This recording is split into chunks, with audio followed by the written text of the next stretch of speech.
Oxente. Ave Maria. Nordeste! Ai, égua. Ô, mas não me diga.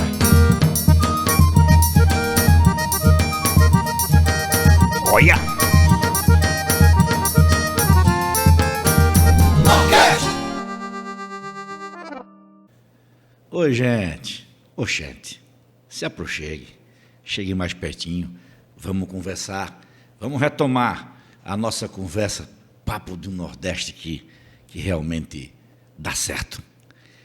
Você gosta de pão? Você já comeu, se alimentou de pão líquido? Pois é sobre pão líquido que a gente vai falar hoje. No passado, pão líquido era o conceito de cerveja. Agora, cerveja bem. Por que isso aconteceu? Há pelo menos 2.100 anos antes de Cristo, lá na região da Suméria, aquela região lá onde fica mais ou menos o Kuwait, aquela região ali, talvez por acaso, não por invenção, acontece que, como se explorava lá uma cevada, o trigo, enfim, tudo muito selvagem, muito bruto, talvez na casualidade ocasionou-se na chegada da cerveja. E ela foi atravessando o tempo, ocupou muitos lugares, e inclusive veio parar no Brasil. Antes disso, é claro, Júlio César, o imperador romano, fez com que ela chegasse lá aos gauleses, que hoje são os franceses. E os franceses disseram assim, olha, fizeram uma homenagem àquela que seria a deusa, não é, da agricultura e da fertilidade, a Ceres. Então, Ceresia. Então, daí, para a cerveja, foi um passo rápido. No Brasil, demorou um pouquinho mais. Por quê? Porque os portugueses seguraram a onda e queriam mesmo era vender o vinho do Porto. Dava mais dinheiro para ele, dava mais lucro, e seguraram na da cerveja. Mas da banda de cá do Nordeste, um cabo arretado, embora que fosse alemão, ele ele veio para cá em nome dos holandeses. Foi o Conde Nassau, Maurício de Nassau. Ele trouxe um cabo também junto com ele, que era um cervejeiro, chamado Dirk Dix, e eles montaram em Recife e Olinda, aquela região ali, a primeira cervejaria da América Latina, La Fontaine. E hoje está aí o sucesso da cerveja para o Nordeste todo. Mas para saber de cerveja mesmo, a gente trouxe aqui uma recifense nordestina arretada. Ela é engenheira química, ela já atuou na Ambev, ainda também na Heineken, e hoje ela é procurada no país todo para poder, como engenheira química, ajudar a produzir cervejas artesanais que têm crescido no país todo e um tanto quanto aqui no Nordeste. Vamos conversar hoje com Chiara Rego Barros. Ela que sabe tudo e muito mais um tiquinho de cerveja. Oi, Chiara, tudo bom? Oi, tudo bem? Estou muito feliz de estar aqui. Muito obrigada pelo convite. Vamos falar sobre cerveja. Pois é. Chiara, achei bacana o instituto que você preside, né? É o Instituto Ceres. Fala um pouquinho dele para a gente. Isso. O Instituto Ceres é um instituto que surgiu dessa necessidade de trazer o Nordeste como protagonista da nossa história também na área de cervejas. Então, eu já trabalho com cerveja há 19 anos. E eu prestava consultoria no Brasil todo e precisava viajar para ministrar também cursos sobre cerveja, né? Na formação de mão de obra profissional, mas também para amadores e pessoas curiosas e entender melhor sobre o líquido sagrado. Então, eu vi que aqui no Nordeste a gente tinha uma certa carência naquele momento e com mais 2 profissionais da área, também mulheres, nós decidimos fundar o instituto para fazer com que a gente desenvolvesse mais mão de obra local, trouxesse mais conhecimento para que a gente não ficasse dependendo de mão de obra externa, nem de conhecimento externo, porque a gente tem muita gente boa aqui no nosso estado também, que precisava também de uma oportunidade para aparecer. Então, foi assim que o Instituto Ceres surgiu, e Ceres vem da história que você contou, né, da deusa da agricultura, a deusa Ceres, né, porque cerveja deriva de Cerevisia, né, que significa os olhos de Ceres, e assim nasceu o Instituto, para tornar o Nordeste protagonista também na área de cervejas. Então, a gente atua na área tanto de educação quanto de consultoria. E aí a gente está atuando no Brasil inteiro, mas o nosso foco é a nossa terra. Chiara, é bem verdade que o Nordeste é terra da cachaça, mas o nordestino, o Nordeste, né, nossos 9 estados aqui juntos, compõem a condição de segundo maior região consumidora de cerveja. A título de produção de cerveja, como é que está o Nordeste? Nós somos o segundo, né, pensando em volume de produção. Não em número de cervejarias, mas em volume de produção. Então, o nordestino ele gosta, sim, de tomar a sua cerveja, e a gente produz para a nossa própria região. Então, o consumo e a produção estão bem equivalentes aí. Então, tem muito espaço para crescer nesse mercado de cerveja, principalmente com as cervejarias artesanais, que muita gente achava que era uma moda, que ia passar, e, na verdade, é uma mudança de comportamento do consumidor.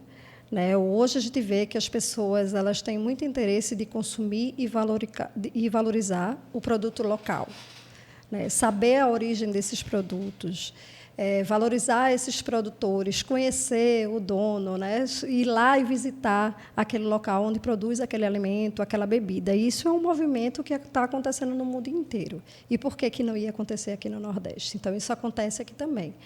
A gente levou um golpe aí da pandemia, né, em todos os setores, então, obviamente, que isso deu uma desacelerada.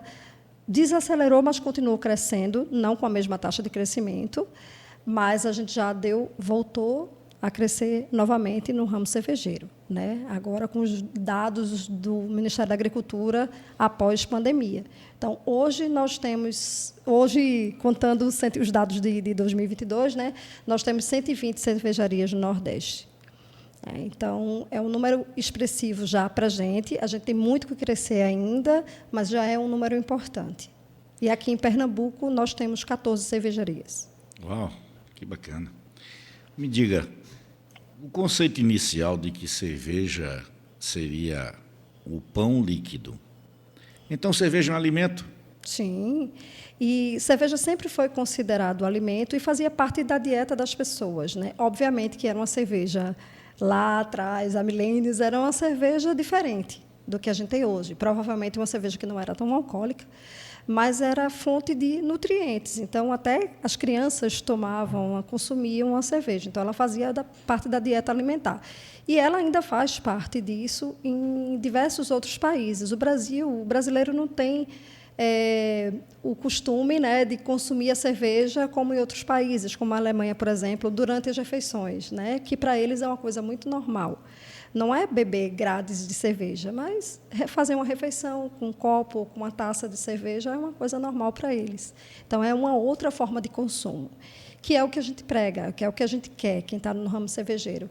A nossa ideia não é que a gente aumente o consumo fazendo com que as pessoas bebam muito, mas com que elas tenham uma qualidade melhor de consumo, né?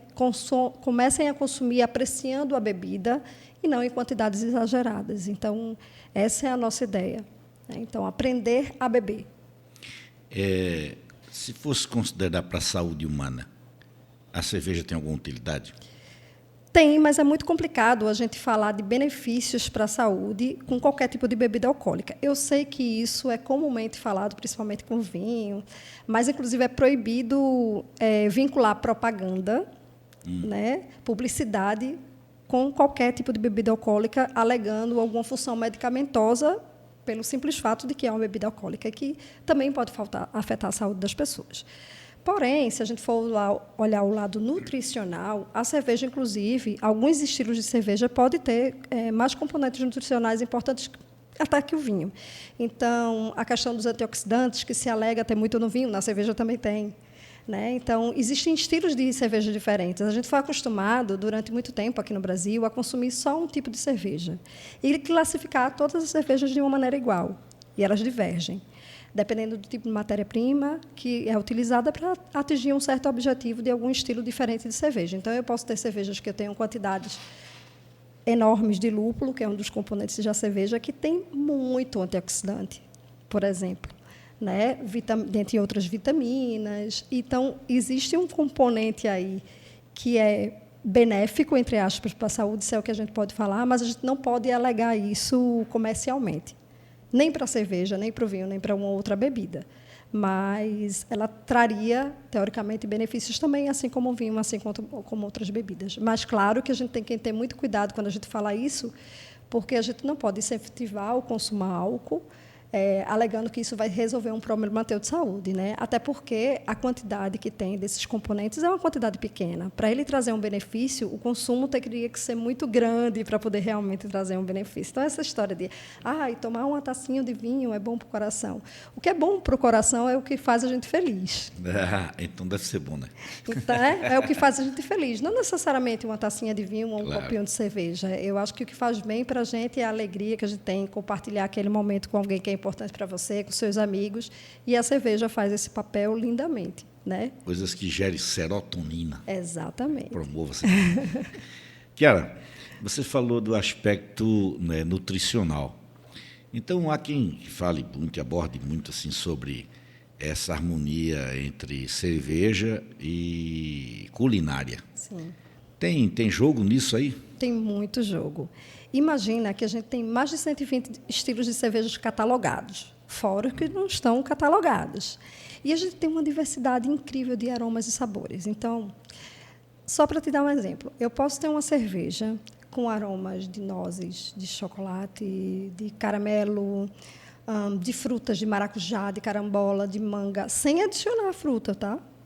Naturalmente da cerveja, ou produzidos durante o processo de fermentação, ou proveniente de alguma matéria-prima como malte ou como lúpulo. A gente pode ter uma diversidade de acordo também com o terroir, porque a cerveja também tem terroir, assim como o vinho, e de acordo com os processos de produção. Então, a gente tem uma gama enorme de sabores e aromas que é impossível não ter como harmonizar. Então, tem outros elementos importantes também. Então, imagina, a cerveja ela tem carbonatação. Né? A gente toma uma cerveja, tem aquele gásinho que é legal, Sim. que dá uma refrescância, dá um frescor, mas o CO2, o gás carbônico, ele ajuda a limpar o paladar. Então, imagina, você está comendo algum alimento que é gorduroso, que é untuoso, um queijo muito untuoso, por exemplo, e você toma uma cerveja, tem essa carbonatação limpa o paladar e você não vai ficar cansado, você vai querer experimentar o próximo garfo. Né? Você imagina um hambúrguer super gorduroso, cansativo, né? Então, Sim. você usa esses elementos que a gente chama de elemento de corte, por exemplo. Então, eu tenho o amargor, que faz isso. Eu tenho o teor alcoólico mais elevado, que pode fazer esse mesmo papel.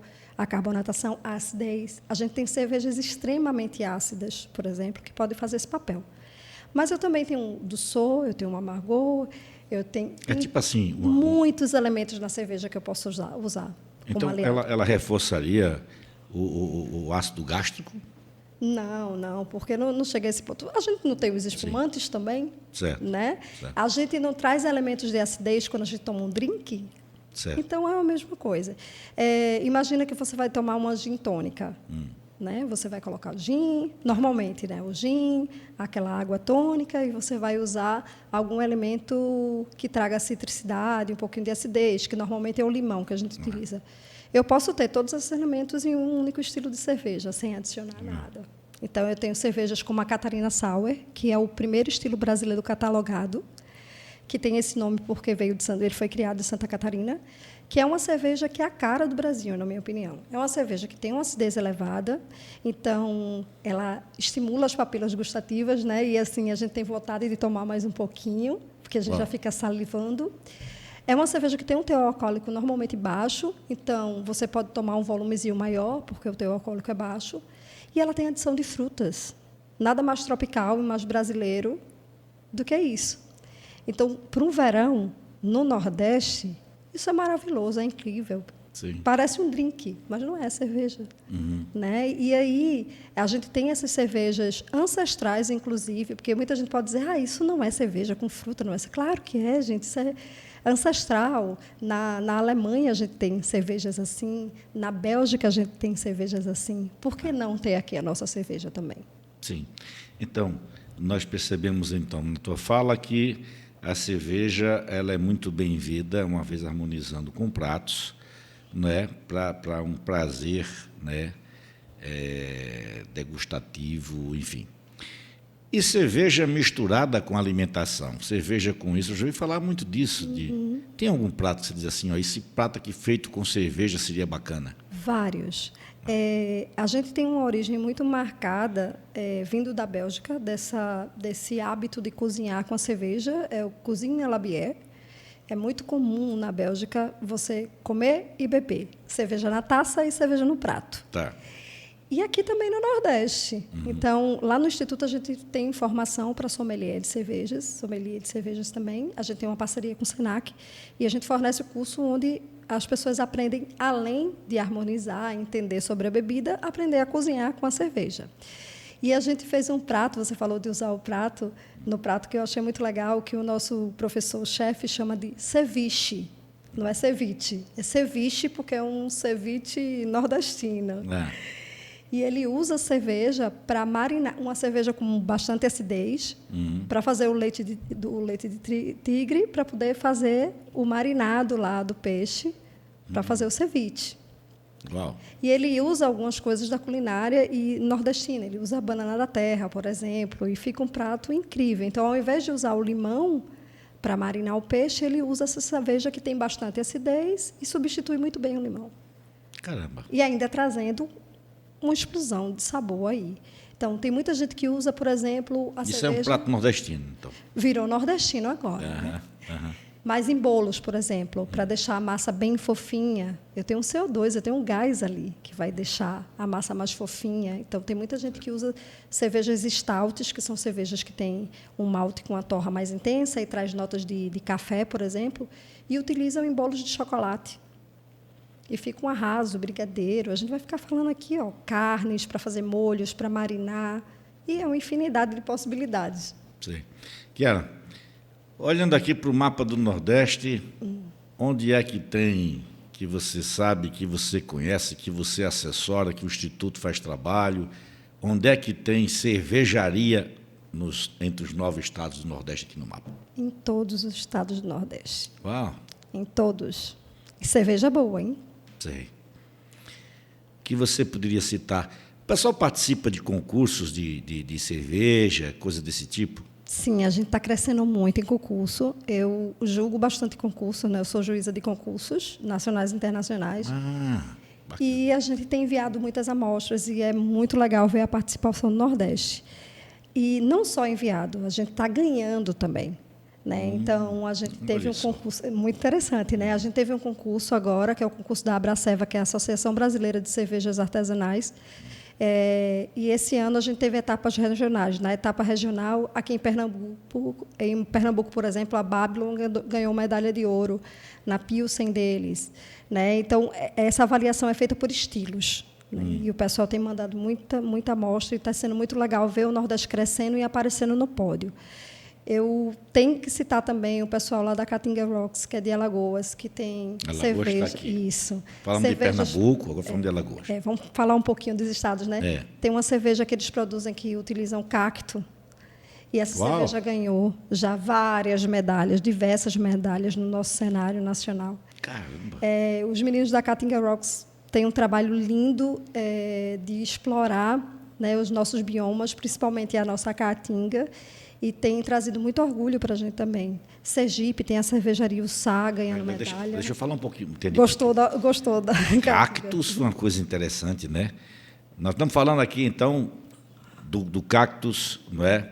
Tipo... Palma e xique-xique. Nossa! que é que eles fazem? Eles cortam e deixam usam. ferver? Eles fizeram uma parceria com o Timóteo, que é um chefe que trabalha muito com cacto lá em Alagoas.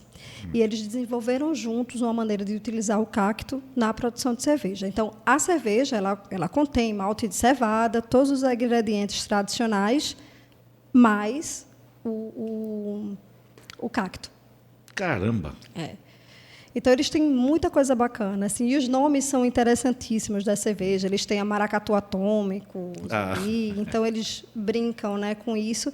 E eu estou falando deles, as cervejarias do Nordeste têm um trabalho lindo, mas eu estou dando destaque porque é um trabalho muito importante de valorização do que é nosso, Sim. sem ser aquele estereótipo do que é nordestino, mas mostrando a nossa criatividade e o nosso conhecimento técnico, porque precisa ter muito conhecimento para desenvolver esse tipo de produto. Né? Então, a gente tem exemplos interessantíssimos no Nordeste inteiro. Eu achei esse fantástico. Não tem mais cara de Nordeste do que isso, né? A pessoa, uma cerveja à base de chique-chique, coroa de frade. Né? Nossa. Incrível. Incrível. Mandacaru. Caramba. Fica aqui Ficou encantado, todo mundo encantado. fica. Viajei que veio aqui. Como outra interessante aqui dos estados, que falamos aqui de Pernambuco e Alagoas. Na Bahia, a gente tem muitas cervejarias, é o estado que a gente tem mais cervejarias hoje, a Bahia cresceu bastante. Lá teve uma cerveja campeã também, que é uma cerveja super ácida e com caju, com utilização de caju, da Proa Cervejaria, que é uma cervejaria que tem muitas mulheres, majoritariamente mulheres trabalhando, então é um trabalho muito bonito. Lá também, muito bacana. Tem outras cervejarias incríveis, a Mindubia também fazendo um trabalho sensacional, também usando muitos ingredientes locais, com pequenos produtores, utilizando frutas e ervas. Então, um trabalho bem interessante na Bahia, que está crescendo muito. E frutas regionais. Frutas regionais. O Brasil é o principal exportador mundial, né? Produzindo 13 toneladas de frutas para o mundo. Então, hoje, o celeiro do mundo, né? E os estudos mostram que nós ainda somos, o Nordeste ainda, nessa fatia, a fatia é muito pequena ainda, não chega a 30%, né? Mas pelas condições do solo, situação climática, nós temos condições de tornar uma potência muito maior e projetar, se o Brasil já é primeiro do mundo em produção de frutas tropicais, com a capacidade, né, climática, a condição climática e a situação de solo. Eu conheci, por exemplo, aqui, Petrolina, cantinho aqui, Petrolina. Tem uns amigos lá, o Luiz, um abraço para o pessoal todinho lá de Petrolina, faz um trabalho maravilhoso. Copo Frutti, eles desenvolveram lá uma fruta tipo exportação, uma uva, praticamente zero acidez, doce pra caramba, muito gostosa, né? Docinha, tanto a verde quanto a vermelha. Então, eu acho que se você traz essa ideia de que existe harmonia na composição da cerveja a partir de frutas, então o Nordeste vai se tornar em breve uma potência enorme, né? É nisso que eu acredito. E que aposto. Né? Então, a gente tem muito potencial, a gente está se recuperando, saiu de um momento difícil, e muita gente sobreviveu, né? Que eu digo cervejarias, e agora a gente está crescendo mais ainda, desenvolvendo as pessoas, se profissionalizando ainda mais, que isso é uma etapa importante e é complicada. A logística também de distribuição e de fornecedores é uma logística que a gente vem driblando. Então, fazer cerveja aqui, dentre outras coisas, a gente sabe que não é fácil, mas a gente consegue. Sim. Né? E é isso que a gente tem mostrado, que a gente consegue fazer e fazer bem feito e se destacar. Kiara, e o Piauí? Tem uma história de lá? Tem. No Piauí, eu faço assessoria para uma cervejaria lá também, mas tem várias cervejarias. Então, tem o pessoal da Dois Rios lá, que está expandindo agora, mas tem outras cervejarias, como a Ininga. Tem a Rambier, que fica na divisa aí do Maranhão com o Piauí, que são um trabalho muito interessante, também um trabalho árduo, né, porque a gente vai subindo e algumas dificuldades vão aumentando, né, no mapa, mas um trabalho muito legal que o pessoal do Maranhão está fazendo, do Piauí também. Né? O Maranhão já tem bastante cervejarias, está crescendo bastante. O Ceará, eu não falei do Ceará, mas o Ceará tem cervejarias bem icônicas e conhecidas nacionalmente, no mercado de cervejas, então fazendo cervejas muito bem feitas, ganhando concurso. Lá no Ceará tem um brewpub, que é um modelo de negócio um pouquinho diferente. O brewpub é um modelo excelente, que é uma cervejaria junto com um bar ou um restaurante. Então, aquele restaurante ele produz aquela cerveja dele no local. Então, as pessoas que vão naquele restaurante ou naquele pub, naquele bar, eles podem ver os equipamentos, de repente o processo acontecendo na hora, né? E eles consomem a cerveja fresca, produzida ali, naquele local, né? Então, é uma mini fábrica dentro do restaurante, que a gente chama de brewpub. E lá no Ceará foi eleito o melhor brewpub, né? Agora. Então, aqui da nossa região, foi do Ceará. Então, é muito legal. Essa coisa, Chiara, de fazer na hora. E o processo de fermentação, como é isso já? Não, demora bastante, né? Sim, sim. Mas ver o processo acontecendo lá, tá. né? Que é importante. E a gente sabe que a maior parte das cervejas que a gente consome, quanto mais fresca, melhor. Existem cervejas que são produzidas para serem envelhecidas, assim como o vinho, né? Então, que tem um processo demorado, um processo lento, e tem as cervejas que é legal que a gente consuma mais frescas, né? Então, imagina você consumindo direto da fonte, que incrível, né? Porque o que a gente vende é a experiência. Não é só um copo de cerveja. Sim. O que a gente quer é que a pessoa tome aquela cerveja e faça aquela pessoa ter um momento feliz, um momento alegre, seja com as pessoas, ou seja com aquele aroma, com aquele sabor, com aquele ambiente. Tudo isso conta. A gente não vende só um produto, né? A cerveja não é só cerveja. Tem muita coisa por trás. E vender essa experiência de você ir no lugar, a maioria das pessoas nunca viu como é um processo de produção de cerveja, da bebida. Né? Ver, consumir na fonte. É uma experiência que, com certeza, ela não vai esquecer. Sim. E vai fidelizar. Sem dúvida. Está faltando aqui contar historinhas de dois apenas. Rio Grande do Norte e Paraíba. Vamos lá. Rio Grande do Norte é o segundo estado, ali encostando na Paraíba, com o maior número de microcervejarias. Trabalho muito legal também de várias cervejarias que estão surgindo lá. Cervejarias, elas não têm um porte tão grande lá no Rio Grande do Norte, mas têm em quantidade, né? E o movimento cervejeiro tem que estar crescendo lá. O Sabrai também tem um trabalho muito importante junto com as cervejarias, e eles criaram a Rota da Cerveja lá no Rio Grande do Norte. Então, tem até um site da Rota da Cerveja, onde você consegue ver todas as cervejarias do Rio Grande do Norte. Eles fizeram um passaporte para ter desconto quando você vai nas cervejarias. E isso é um movimento muito legal do Estado, porque isso ajuda o crescimento do setor, né, do setor cervejeiro. Então, eles têm um trabalho muito, muito legal lá também. E eles têm bastante cervejarias. São os estados que têm mais cervejaria, né? Bahia e Rio Grande do Norte. E a Paraíba, um estado irmão nosso, está crescendo nas cervejarias. Eles começaram esse processo um pouquinho depois que a gente, ou que Alagoas, mas eles estão caminhando bem. Tem um número legal de cervejarias. No ano que começou a pandemia, a gente teve o melhor brewpub do Brasil, lá, que é o Realidade Alternativa, foi eleito. Então, fazendo excelentes cervejas. Né? É legal também saber que a gente está trazendo medalhas. Explica melhor para o pessoal o que é brewpub. O brewpub é esse bar ou esse restaurante que produz a própria cerveja no local. Porque o que a gente vê também é o seguinte, existem diversos restaurantes que têm a sua marca de cerveja, que você vai e consome aquela marca de cerveja, né? Mas aquela cerveja não foi produzida ali, né? Entendo. E o brewpub não. O brewpub produz lá, naquele local. Não necessariamente naquele momento, mas é uma cerveja produzida ali. Né? Os equipamentos estão lá. Essa experiência se vê no Nordeste muito mais aqui no Ceará, é isso? Não, é porque o Ceará teve a eleição de melhor brewpub, né? Assim como na Paraíba. Né? A Paraíba foi o melhor do Brasil, inclusive. Mas a gente tem brewpub aqui em Pernambuco também. A gente tem a Beerdock, que fica em Boa Viagem, que é um brewpub. Eles têm outras casas em outros bairros de Recife, lá do Recife, mas em Boa Viagem é um brewpub. Ele tem uma fábrica dentro do bar. Então, se você for lá, você consegue ver. É de vidro, então você consegue ver os equipamentos, tudo.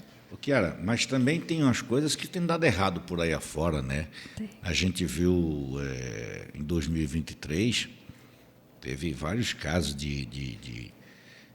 inclusive de pessoas foram vítimas fatais, né? Vítimas fatais de bebida mal produzida. Como é isso? Que loucura foi essa? Então, a gente tem que ter uma conversa muito séria, tanto com os produtores, quanto com as pessoas que vendem, os pontos de venda e consumidores. Né?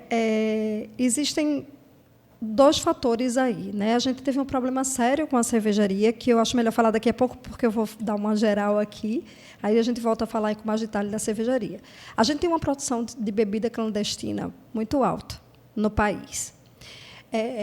O Ministério da Agricultura, o MAPA, é quem faz a fiscalização, né, dessa parte, desse setor de bebidas. Porém, é uma quantidade muito grande. Né?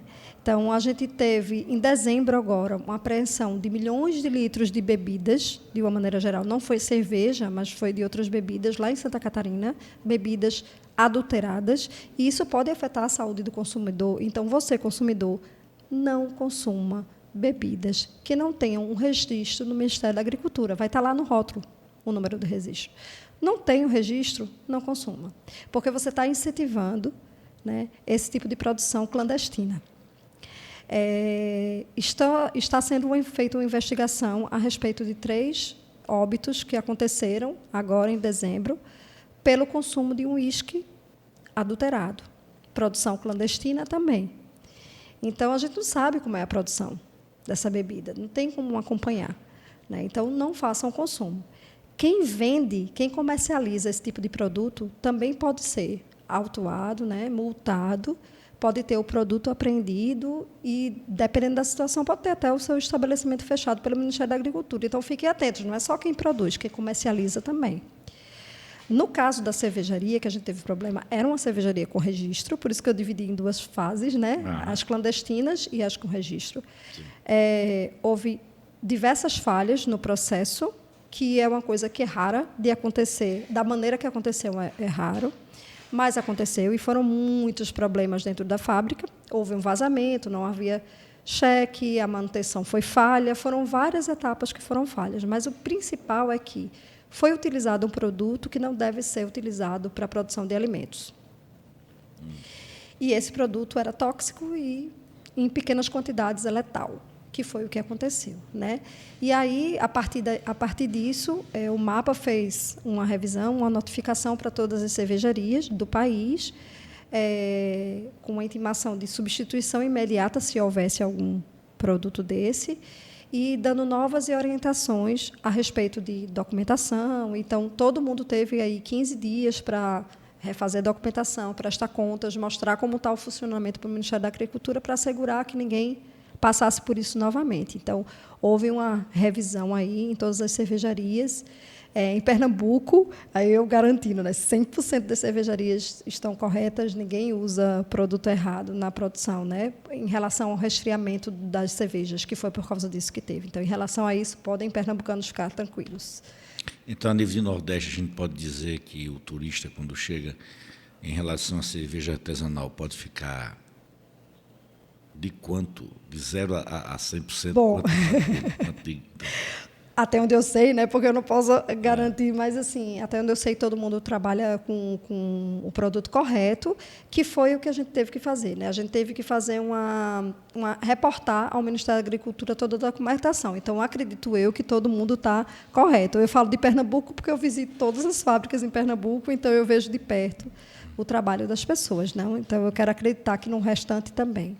Nós pontuamos aqui esse aspecto, mas esse é um assunto que é recorrente, não é? Em vários segmentos da alimento, não somente de bebidas, mas também de comidas, de gêneros alimentícios em geral, né? De vez em quando tem aí, ó, não sei aonde, uma comida. Quem não foi naquela padaria? Gente,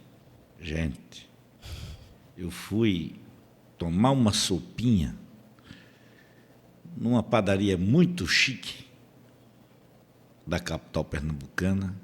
Eu tinha certeza que era impossível ali não ter. Eu sou viúvo e sou pai e mãe.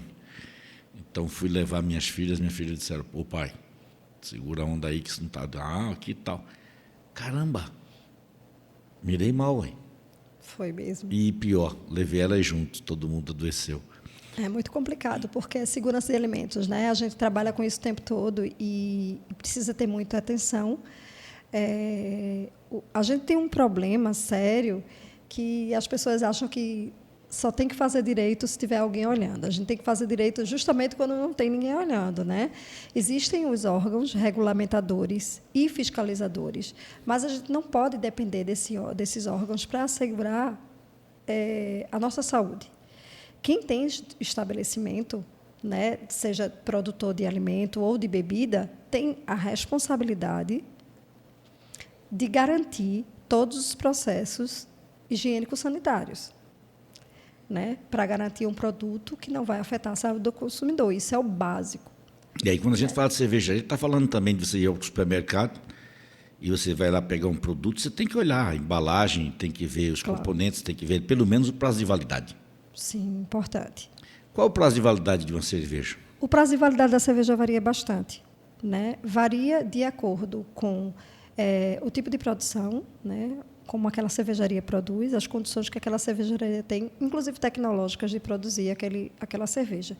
E aí, na nossa legislação, ela não determina qual é o prazo de validade. Quem determina isso é o fabricante, de acordo com suas condições. Então, eu posso ter cerveja que tenha um prazo de validade de 3 meses, mas eu posso ter cerveja que tenha um prazo de validade de 15 anos ou não ter prazo de validade. Né? Porque o prazo de validade ele é obrigatório até 10% de teor alcoólico. Acima disso, não é obrigatório ter prazo de validade. Né? Porque eu tenho um álcool que é, teoricamente, um conservante daquela bebida. Né? Então, que até dica 10%, legal. Até 10% a gente é obrigatório ter prazo de validade, só até 10%. Acima, não. Que legal. Então, quer dizer, a bebida por si só já se garante. Isso. E aí o que acontece? A gente tem um prazo de validade também, às vezes, curto, não necessariamente porque o produto está estragado, como a gente costuma falar, né, popularmente. Aquele prazo de validade é para uma garantia organoléptica do produto, ou seja, é a garantia que as propriedades de aroma e sabor vão se manter. Porque quando o consumidor ele compra uma cerveja, ele compra aquela cerveja porque ele gosta daquele sabor e daquele aroma. A bebida não é estática, ela muda.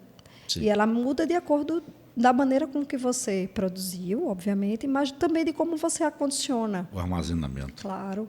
Então, se você compra a sua cerveja e deixa na mala do carro e esquece ela lá, vai estar horrível. E não pode culpar a cervejeira que produziu. Foi a mais cervejeira que não sabe fazer cerveja. Não, você deixou lá no carro, no calor. Né? A temperatura, a agitação, tudo isso vai deteriorando a bebida, vai envelhecendo a bebida. E ela vai ficar sofrível. Né? Eu vejo posto de gasolina fazendo promoção, colocando cerveja no sol.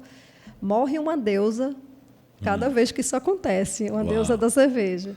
Então, a maneira com que a gente acondiciona acelera esse processo de envelhecimento. Então, imagina que eu chego no mercado, compro uma cerveja, eu tomo, e ela não está como ela costuma estar.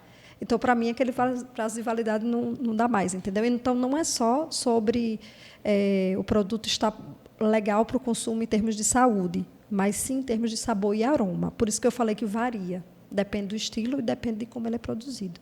Gostei de uma dica interessante que você deu aqui para a gente, né? Eu não tinha olhado nessa perspectiva ainda. Você, como engenheira química aqui, deu umas dicas legais aqui. Isso também se aplica para alimentos. Essa questão, portanto, do prazo de validade não é somente porque ele se decompôs e está ali para afetar a saúde, mas é também porque ele perde suas propriedades garantidas no rótulo, do tipo sabor e outras coisas mais. Né? Também. Agora, no caso de alimentos, é mais crítico, né? Porque no caso de bebida, não que a bebida não vai contaminar, não vai ter um problema, mas a gente tem um fator teor alcoólico, né? A gente tem um ambiente inóspito. Né? A cerveja, por exemplo, não é um ambiente legal para desenvolver micro-organismo, porque é muito ácido, porque tem amargor, e porque tem teor alcoólico. Então, não é qualquer micro-organismo que se desenvolve ali. A gente não tem registro de micro-organismo patogênico que vai matar alguém numa cerveja, por exemplo. No máximo, você vai ter uma dorzinha de barriga. Mas não tem esse registro. Já no alimento é diferente. Né? Então, a gente tem a possibilidade de uma contaminação muito maior. Né? Então, nas bebidas, de uma certa maneira, a gente tem um ambiente que não é um ambiente propício para esse tipo de contaminação microbiológica. Posso ter uma contaminação química, aí já é outra coisa. Entendo. Agora, bacana aqui, essa então dos 10%, acima de 10%, pode ficar tranquilo. Não é obrigatório por lei a ter prazo de validade. Tá. Abaixo, sim. Abaixo, sim. Em geral, qual o percentual de teor alcoólico que uma cerveja artesanal trabalha? Normalmente 5,5%, 6%, né? Varia do estilo também. Aí, no caso, precisa. Precisa, é obrigatório. E a cerveja industrial? Também, normalmente em torno de 5%, né? Teor alcoólico precisa também, é obrigatório. Então, toda cerveja é geralmente 5%. Gira em torno disso. A maioria, né? Acho que se consomem mais, mas eu tenho cervejas com 13% de teor alcoólico, que eu gosto bastante, inclusive, 12%, 10%, tem vários estilos. Aqui no Brasil, a gente não consome tanto volume dessas cervejas, mas elas existem aqui também. Lá no Ceará tem uma cervejaria que produz só cervejas assim, bem alcoólicas, intensas, né? E aqui no Nordeste, né, que é um contraponto, a gente acha que aqui só tem cerveja leve, refrescante. Sim, mas por que não a gente pode ter bebidas intensas? As pessoas me perguntam, Chiara, como é que você vai beber uma cerveja intensa dessa lá? Eu digo, menino, tu não sabe. Pernambuco é o maior consumidor per capita de uísque. As pessoas bebem, as pessoas gostam de apreciar. Não importa se o teor alcoólico é alto, porque o teor alcoólico gera um aquecimento, né? Quando a gente toma, ele gera um aquecimento. Mas a gente consome também aqui. Falando assim, só para ter uma ideia, cerveja entre 5% e 6% é o teor, não é? A cachaça?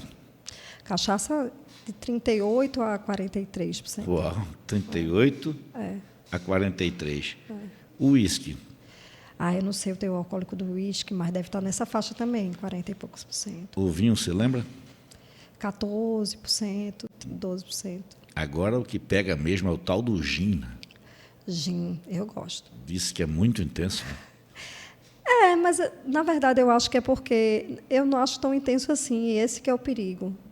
Porque aí você não percebe, o gin é muito perfumado, e você normalmente mistura, é uma bebida que você faz mistura. Né? Então, você bebe sempre o gin acompanhado de alguma coisa que te engana. E aí você bebe e não percebe, e aí é um perigo. Tem uma cerveja assim que ela tem em torno de 8%, entre 8% e 9% teor alcoólico. E eu digo que é a cerveja perigosa porque ela não parece que tem. Porque cachaça você sabe que tem um teor alcoólico alto, você vai devagar. E a cerveja que você não sabe? E aí você vai tomando, não percebe, e ela é assim. Então, tem uma cerveja belga, a Duvel, que significa diabo. Uau! Por isso mesmo, porque ela é uma cerveja que parece leve, mas ela é alcoólica. E aí você tem que ter cuidado para tomar. Caramba! É interessante. Falando um pouquinho das cervejas industrializadas, não é? Nós tínhamos a Ambev, hoje ela reúne vários rótulos, não é assim? Eu lembro que não, tinha uma época que era uma briga danada, Brahma, Antártica, era uma briga imensa, né? Mas aí ficou tudo Ambev, é assim? Isso. Das cervejas, mas aí veio também a cerveja importada, Tem. tipo Heineken. A Heineken tem um braço no Brasil, né? Eu trabalhei na época da Brasil Kirin, antes da Heineken, né? A Heineken comprou a Brasil Kirin. E tem vários rótulos que são nacionais também. Então, tem a Baden-Baden, que era uma microcervejaria, que fazia parte do grupo Brasil Kirin, que também faz parte da Heineken hoje. Né? Então, a Heineken hoje é produzida aqui no Brasil. Né? Antes, a gente só tinha a importada e é produzida aqui. Eles têm várias fábricas também, aqui no Nordeste, inclusive. Bom, nós estamos numa região que o mundo todo vem para cá, né? Aqui mesmo em Maracaípe, Porto, nossa... Você vê permanentemente o mundo está aqui. Parece que aqui é uma cozinha aqui. Não? É porque aqui é maravilhoso, né? É verdade, que é muito bacana. E esse pessoal que vem, eles preferem a cerveja daqui ou de lá? Então, eu acho que a experiência de tomar uma cerveja local é muito importante. E aí eles gostam. Não para tomar o que eles já tomam lá. Né? E isso a gente tem que aprender. Quando você vai na Itália, você vai tomar cerveja, provavelmente você vai tomar outra coisa. Né? Você vai tomar um vinho. Sim. No Chile, você vai tomar um vinho. Se você vai no Chile, você vai tomar um vinho argentino, provavelmente você vai querer tomar um vinho chileno. Certo? Sim. Se eu venho aqui no Brasil, se eu venho em Pernambuco, eu vou querer tomar uma cerveja pernambucana. Qual? Se eu vou na Paraíba, a primeira coisa que eu quero saber, eu não quero tomar as cervejas que eu tomo aqui em Pernambuco. Eu quero tomar o que é de lá, porque eu não vou ter essa oportunidade de novo. E a gente valoriza pouco o que é nosso. Não é? Se a gente vai comer pizza, massas na Itália, comidas que são típicas lá, por que aqui a gente não valoriza o que é nosso? E pede uma cerveja local para conhecer. A maior parte das pessoas não conhece ainda as cervejas que a gente produz aqui. Né? Então, essa é uma dica importante. Consuma o local. Porque quando a gente consome o local, a gente se apaixona. E as pessoas que vêm, quando consomem, gostam também. Né? Essa comparação é muito feita com as cervejas mainstream. Né? Mas, quando eles consomem o local, eles enlouquecem. Imagina uma pessoa que vem dos Estados Unidos, que vem da Alemanha, que vem do Japão, chega lá na Bahia e toma uma cerveja com caju. Você acha que essa pessoa vai esquecer? Nunca mais. Nunca mais. Se ela tomar qualquer outra cerveja que ela já toma lá, é só mais uma cerveja.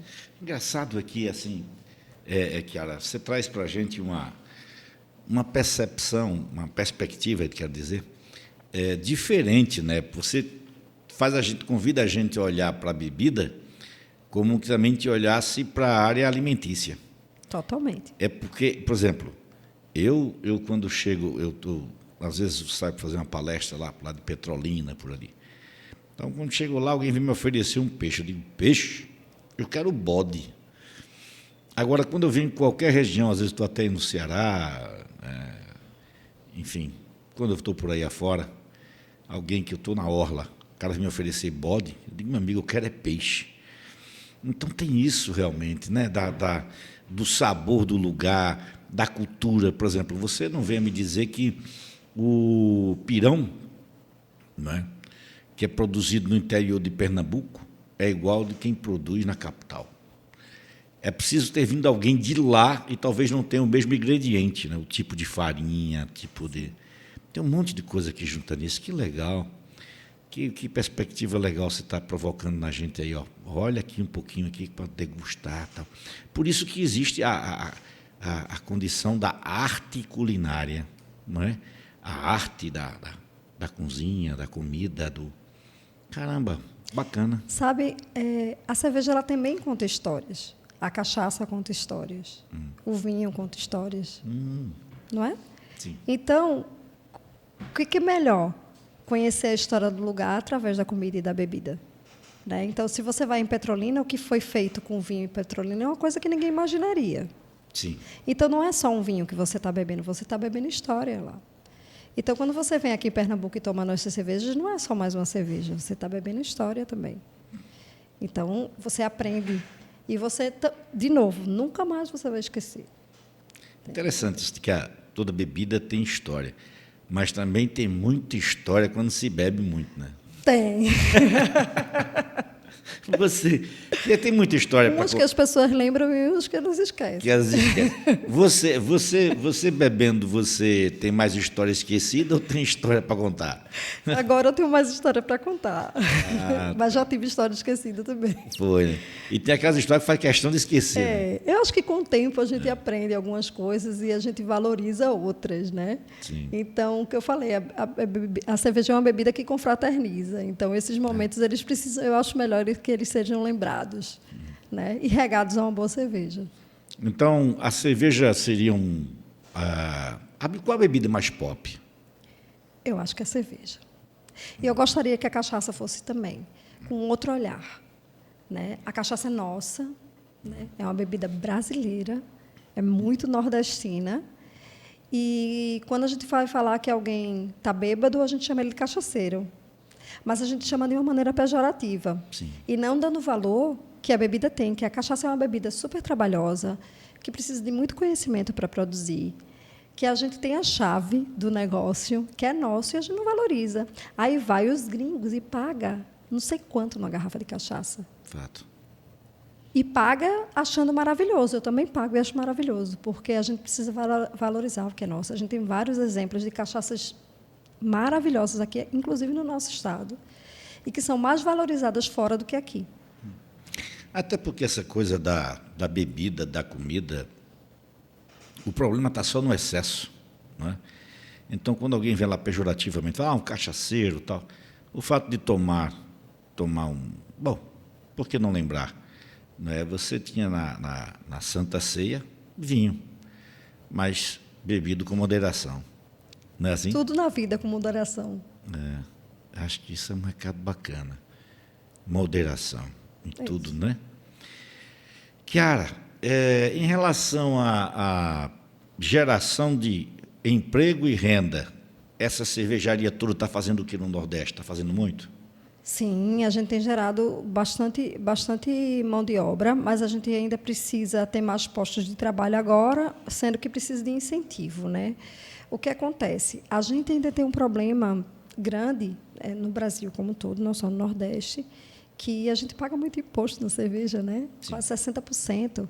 Para um pequeno empreendedor é complicado, né?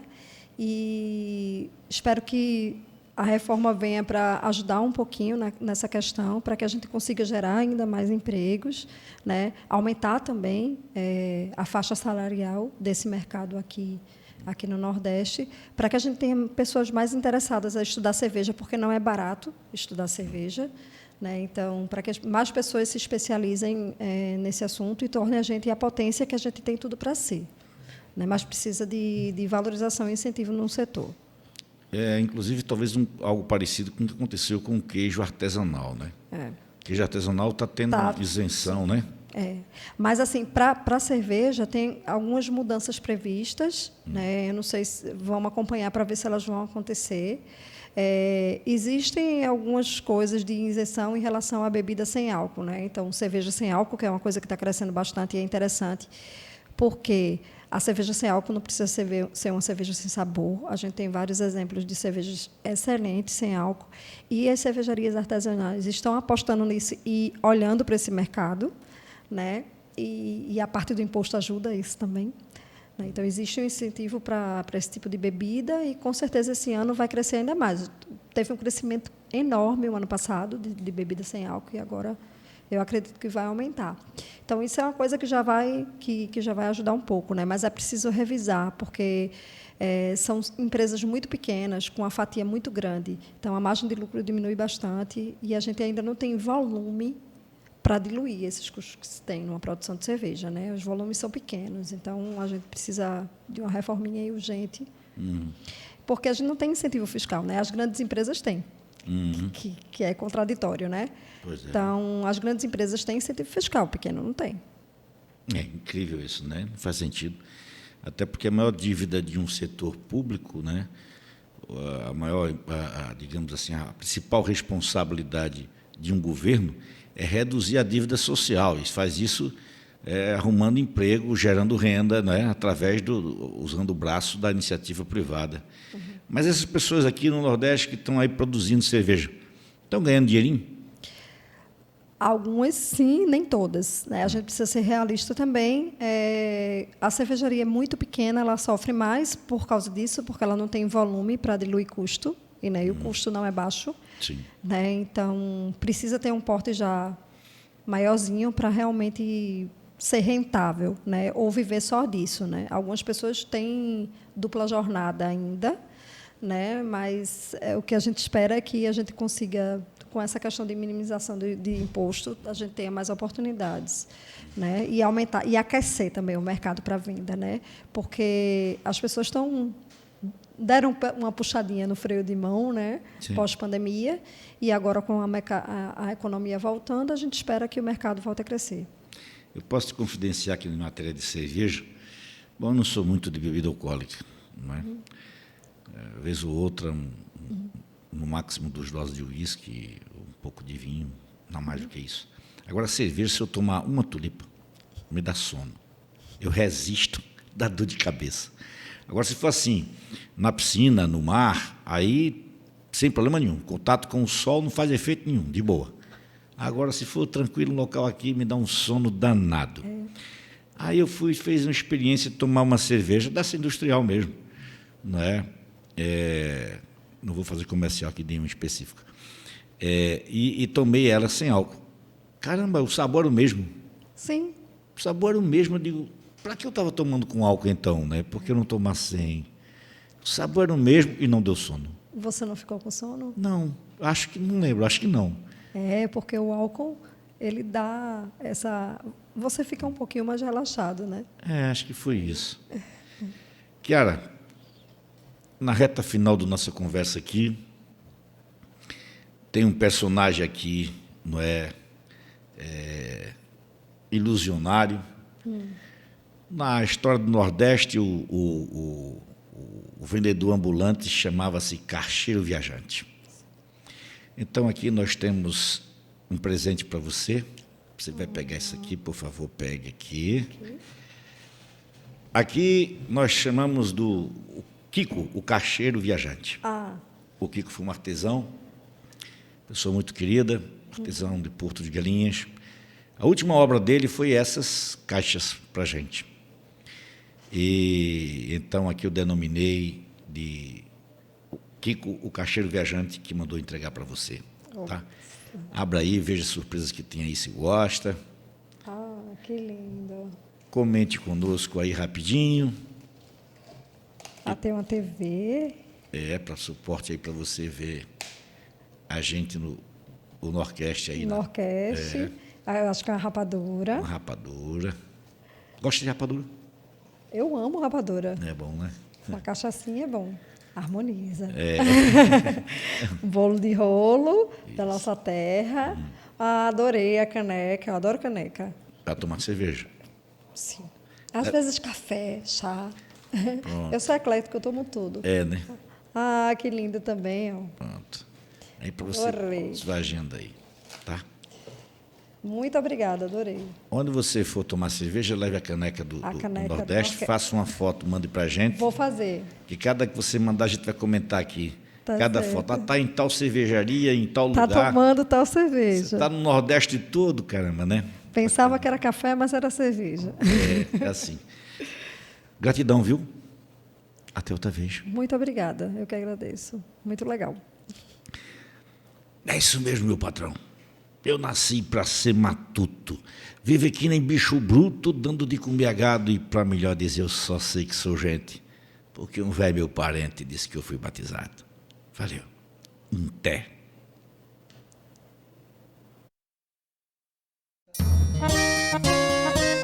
Oxente.